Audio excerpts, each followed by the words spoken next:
NDPS act 1985 ഇത് നിലവിൽ വന്നത് 1985 നവംബർ 14-നാണ്.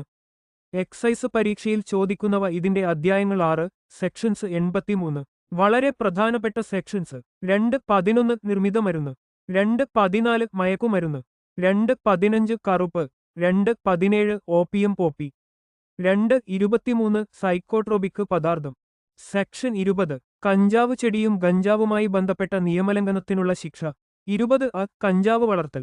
20 കഞ്ചാവ് ഉൽപാദനം, നിർമ്മിക്കൽ, കൈവശം വയ്ക്കൽ, വിൽപ്പന, വാങ്ങൽ.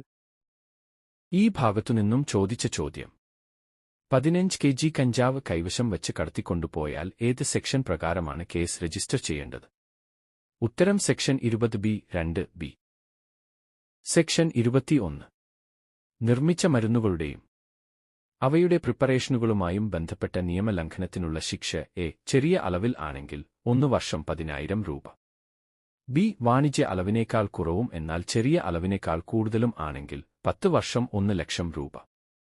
സി വാണിജ്യ അളവിൽ ആണെങ്കിൽ 10 വർഷം മുതൽ 20 വർഷം വരെ 1 മുതൽ 2 ലക്ഷം വരെ. സെക്ഷൻ 22 സൈക്കോട്രോപിക് വസ്തുക്കളുമായി ബന്ധപ്പെട്ട ലംഘനത്തിനുള്ള ശിക്ഷ: സെക്ഷൻ 21-ന്റെ അതേ ശിക്ഷ. സെക്ഷൻ 50 വ്യക്തികളുടെ ദേഹപരിശോധന.